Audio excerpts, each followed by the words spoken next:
Alors, Saturne et Uranus, qui sont vraiment les stars de 2021, elles sont consécutives dans l'ordre des planètes. Elles se suivent. Ouais, ok. Et chaque planète, c'est un petit peu une étape de développement personnel. Une épreuve, une initiation, un travail sur soi. Ouais. Un petit peu comme on a dans les 12 travaux d'Hercule. Par exemple, pour reprendre un exemple que beaucoup de personnes connaissent. Donc Saturne et Uranus se suivent, elles sont deux étapes et donc elles sont liées. Le passage de Saturne à Uranus, elle correspond à la transition entre le moi et le non-moi. Le plus grand que moi, entre le moi et le plus grand que moi, qui est aussi le non-moi. Mais ça c'est plutôt dans l'ordre de la balance. Tout comme le Verseau marque en fait le passage entre le personnel, Capricorne, au transpersonnel. Ok. Et du coup, est-ce que tu pourrais nous expliquer comment elle s'inscrit du coup dans le système solaire? Ok. Alors, dans le schéma du système solaire, on va considérer les planètes qui tournent autour du Soleil. Ouais. Le Soleil qui est la porte d'entrée par où nous arrive l'énergie cosmique. Ouais. C'est notre étoile. Donc si on considère les planètes qui tournent autour du Soleil, on exclut la Lune qui elle tourne autour de la Terre. Parfois il faut le rappeler. Elle tourne autour de la Terre et qui est un lieu d'intégration des énergies cosmiques. Elle tourne autour de la Terre qui est le lieu de l'incarnation, le lieu de la réalisation, et la Lune, elle nous met constamment en lien avec le reste de l'univers. Donc c'est une énergie d'intégration. Les trois premières planètes sont le Soleil, Mercure et Vénus. Okay.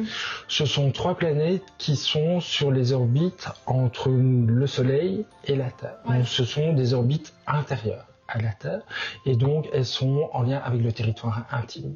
Okay. Le Soleil c'est je suis, Mercure c'est comment je pense et Vénus c'est ce que j'aime, ce qui m'attire, mon sens des valeurs. Ok. Après ça, on a les trois planètes suivantes, qui sont Mars, Jupiter et Saturne. Et elles sont sur des orbites extérieures à la Terre. Donc on a le Soleil, la Terre, et puis on a ces trois planètes-là. Ouais. Elles sont donc en lien avec la sphère sociale. Mars, c'est comment j'agis dans le monde. Jupiter, ce sera comment je m'ouvre au monde, au pluriel aussi, comment je m'ouvre au monde au pluriel, et comment je m'intègre au monde, comment je participe au monde. Saturne, c'est comment j'intériorise mon expérience au monde, après Jupiter. Ce que mon expérience du monde nourrit en moi. Okay. Comment j'essentialise mon expérience au monde, ou dans le monde. Saturne, c'est aussi comment mon expérience du monde me permet de me structurer.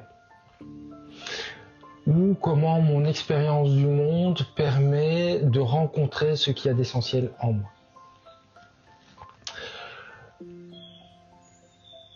Donc les 6 premières planètes, du Soleil jusqu'à Saturne, c'est vraiment la construction personnelle. C'est un chemin de construction personnelle, de réalisation personnelle, jusqu'à son aboutissement, jusqu'à la satisfaction de l'ego. C'est clair jusque-là? Oui, c'est clair. Ok. Et qu'est-ce qui se passe après alors? Qu'est-ce qui se passe après? On va reprendre, je vais refaire le schéma. Donc, dans la perception de qui je suis, Soleil, je développe ma pensée, Mercure, et mon sens des valeurs, Vénus. Ce qui me permet d'aller dans le monde, Mars, de partir à la découverte du monde, d'y prendre ma place, Jupiter, y assumer mes responsabilités, y rencontrer mes limites, parce que je ne suis pas illimité, faire la paix avec mes limites, intégrer qui je suis pour ce que je suis, être reconnu pour mon action et ma sagesse, et donc enfin trouver la paix, Saturne. Et c'est uniquement quand ce parcours Soleil-Saturne est suffisamment accompli, qu'on est suffisamment structuré, l'objectif de Saturne, qu'on peut seulement s'ouvrir aux 3 dernières planètes qui sont Uranus, Neptune et Pluton. Et c'est pour ça que Saturne est vraiment cette période cet élément charnière qui est vraiment l'achèvement de la construction et de la structuration intérieure. Saturne, elle est la dernière planète visible à l'œil nu. Ouais. Donc c'est la dernière énergie que nous pouvons intégrer en conscience, puisqu'elle est visible. C'est la dernière énergie que nous pouvons en conscience décider ou pas. Hein, l'astrologie est une proposition. C'est la dernière énergie que nous pouvons en conscience décider d'intégrer ou pas. Uranus, Neptune et Pluton sont invisibles à l'œil nu. Ce qui veut dire que la perception de leur énergie ne dépend plus de notre volonté ou de notre ego. C'est au-delà. Du Soleil à Saturne, je peux faire le travail d'intégration selon mon désir de cheminer ou pas. Ouais. C'est visible. J'ai une forme d'emprise sur ces énergies-là. Avec Uranus, Neptune et Pluton, c'est l'univers qui s'occupe de me transformer. Que je le veuille ou pas. Ouais. Ça ne dépend plus de moi. Ouais, c'est ce que j'allais te demander. S'il fallait faire le travail avant pour pouvoir avoir ça, mais non. On peut y revenir, mais c'est une très bonne question. Avec Uranus, Neptune et Pluton, en fait, je n'ai plus d'emprise ni sur elle, ni sur ce qu'elle me propose. C'est au-delà de moi. Ouais.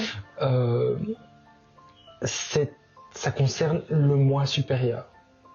C'est avec ça qu'on commence à travailler à ce niveau-là. Donc, avec Uranus, Neptune et Pluton, c'est au-delà de ma volonté. C'est en dehors du champ de mon ego. C'est s'en remettre à plus grand que soi. Et donc, c'est pour ça qu'il faut avoir vraiment cette structure suffisamment établie en Saturne que pour pouvoir accueillir ça sans exploser en mille morceaux. Oui. En fait, pour répondre à ta question, c'est plus j'ai fait le travail qui est proposé par Saturne, qui est la dernière étape, hein, le dernier step, avant Saturne, avant fait Jupiter et Mars, etc. Plus j'ai fait le travail en Saturne, et plus je serai capable de faire quelque chose avec ce que Uranus, Neptune et Pluton me proposent. Ouais. Tant que je n'ai pas fait ce travail, tant que je n'ai pas suffisamment réalisé, intégré ce travail en Saturne, tout ce que Uranus, Neptune et Pluton va me proposer, soit ça va me passer au-dessus, soit ça va me passer à travers, soit ça va tellement me chambouler on subit un peu. Que je vais subir, mais ce qui est intéressant, c'est que ça va m'obliger de faire du Saturne pour pouvoir me structurer. Ouais. Surtout en Pluton, qui a le don d'éclater tout le bazar. Et on en parlera, hein, mais Pluton, justement, c'est ces moments dans la vie où on est privé de ce à quoi on s'accrochait le plus pour se rendre compte qu'en fait c'était complètement inutile. Et Pluton a ce côté catastrophique, donc forcément, c'est pas notre ego. On est plutôt dans les pleurs et dans les larmes et dans la douleur quand ça nous arrive. Ouais. La preuve que Pluton n'est pas du tout un désir ou une volonté personnelle, mais que c'est l'univers qui agit et qui vient nous toucher à cet endroit-là. Idem pour Neptune, idem pour Uranus. C'est en dehors de notre ego, c'est en dehors de notre volonté. Et pour pouvoir les accueillir, et pour pouvoir en faire quelque chose, et pour pouvoir les canaliser, les capitaliser et les faire fructifier, il faut avoir fait cette indispensable étape de Saturne. Ouais. On admettra quand même que l'astrologie c'est bien foutu, ne serait-ce que dans ce déroulé des choses. Le déroulé des planètes, on l'oublie souvent, mais le déroulé des planètes c'est vraiment un cheminement de développement personnel à lui tout seul. Rien qu'en observant le système solaire et la disposition des planètes dans ce système solaire et la symbolique des planètes dans ce système solaire, on a un triple ternaire, hein, Soleil, Mercure, Vénus. Ouais. pour moi le jeu. Ensuite, on a un deuxième ternaire qui est moi et le social avec Mars, Jupiter, Saturne. Et puis le troisième ternaire avec les planètes de la transformation, les planètes de l'initiation et de la transformation. Donc déjà en tant que tel, c'est extrêmement symbolique et ça c'est déjà un fondement de l'astrologie.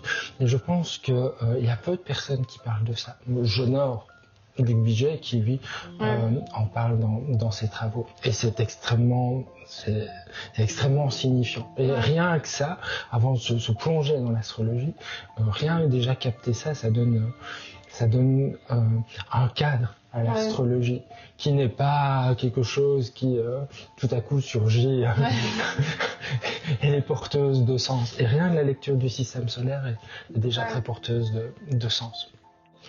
Mais si tu veux, on peut revenir à notre ami Saturne, parce qu'il est vraiment cet élément charnière, puisque Saturne, il nous invite à accueillir nos limites. Saturne, c'est vraiment le travail sur l'ego.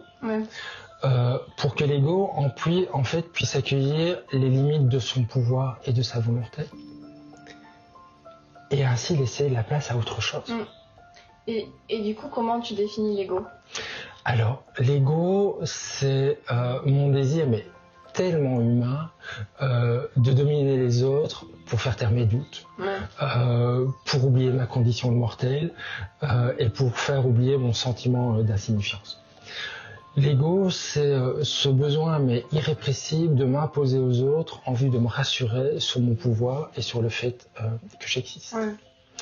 L'ego, ce sont tous ces moments où je fais acte de violence, de cupidité, de corruption, de nationalisme, de racisme, d'intolérance religieuse.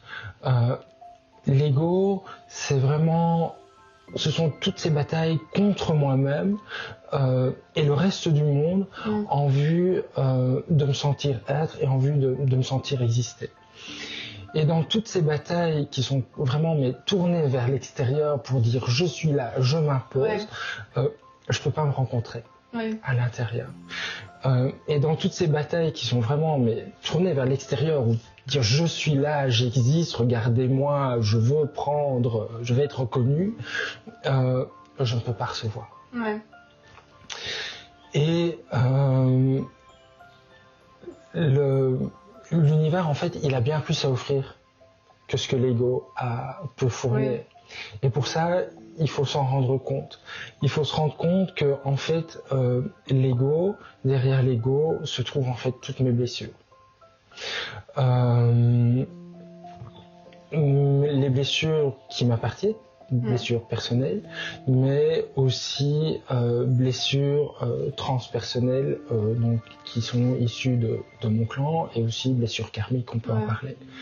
Donc vraiment, les blessures, ce sont toutes ces fois où, depuis même sans doute quand j'étais dans le ventre de maman, on m'a pas accueilli, reconnu, valorisé ou entendu. Ce sont toutes ces fois qui, avec le temps, sont devenues des blessures béantes qui font qu'elles ne sont plus que de la tristesse et de la tristesse et de la colère qui me poussent à tout faire et parfois à trop en faire en vue d'être accueilli, reconnu, valorisé ou entendu. Bref, le sentiment vraiment de me donner le sentiment de finalement être, de finalement exister. Sauf que c'est en soi qu'il faut renouer avec sa valeur. Et non pas à travers l'autre ou le regard de l'autre ou d'une société. Et donc le retour sur soi qui est proposé par Saturne, c'est revenir sur toutes ces blessures en vue de pouvoir les travailler et de se rendre compte à quel point elles dictent mon comportement, à quel point elles me poussent à agir de cette façon-ci ou de cette façon-là. Et le travail de Saturne, c'est vraiment revenir sur mon ego avec les blessures derrière en vue de retrouver ma valeur intérieure, ma structure intérieure. Et voir qu'aussi ça ne nous sert plus d'agir de telle ou telle façon, à cause d'une blessure ou à cause d'une peur. Mais c'est de voir qu'on agit en fonction de quelque chose qui n'est pas nous. Ouais, qui nous appartient plus. Qui nous appartient, qu'on agit en fonction de choses qu'on a prises ou qu'on a construites, mais qui ne sont pas en lien avec ce que nous avons de plus fort, de plus dur et de plus solide en nous. Saturne, dans la symbolique, ce sont les os. Les os, c'est ce que je retrouverai de toi dans 500 ans, parce que c'est ce qu'il y a de plus solide. Ouais. Les os, c'est aussi ton squelette, c'est ce qui te permet de te tenir debout. Ta fondation. C'est ce qui te charpente, en fait, ce qui te structure. Et donc,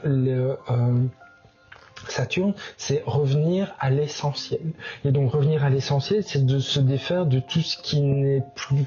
Ouais. De tout ce qui n'est plus juste, de tout ce qui n'a plus de sens. Et donc, c'est retrouver sa force, en fait. Ouais. C'est retrouver son pouvoir. Donc, avec Saturne, une fois les plaies du passé intégrées, une fois la paix intérieure trouvée, une fois recueilli aussi le don qui est caché derrière chaque blessure, parce que derrière chaque blessure, il y a un don à aller chercher. Une fois ma vraie valeur et ma vraie nature, toutefois cette fois bien ancrée en moi, c'est à ce moment-là que s'en trouvent les portes de l'univers, entre guillemets. D'abord avec Uranus, qui est le pouvoir fécondant d'être moi-même. Uranus, c'est assumer mon individualité. C'est oser sortir du lot, c'est sortir du cadre, c'est tenter l'incohérence. Neptune, c'est le pouvoir fascinant de la connexion au grand tout. Neptune, c'est passer de être à l'expérience de la présence. Okay. Et Pluton, c'est le pouvoir enivrant de la transformation. Avec Uranus, je sors du cadre et des conventions en vue de me relier à mon moi supérieur. Avec Neptune, ayant fait l'expérience de mon moi, grâce à Uranus, j'ai une autre expérience du moi, c'est l'expérience de la présence au sein de l'univers. Et avec Pluton, ayant fait l'expérience de la présence au sein de l'univers, affranchi loin du moi de l'ego, je me relie à mon pouvoir. Un pouvoir qui est au service de l'univers et non plus de l'ego, évidemment. Rien que ça. À qui aura fait le travail de Saturne au préalable. Et du coup, si on se refocus sur l'énergie de Saturne. Ok. Donc Saturne, elle est vraiment une planète charnière dans la mesure où c'est son intégration qui va conditionner l'ouverture vers les 3 dernières planètes initiatiques et de transformation que sont Uranus, Neptune et Pluton.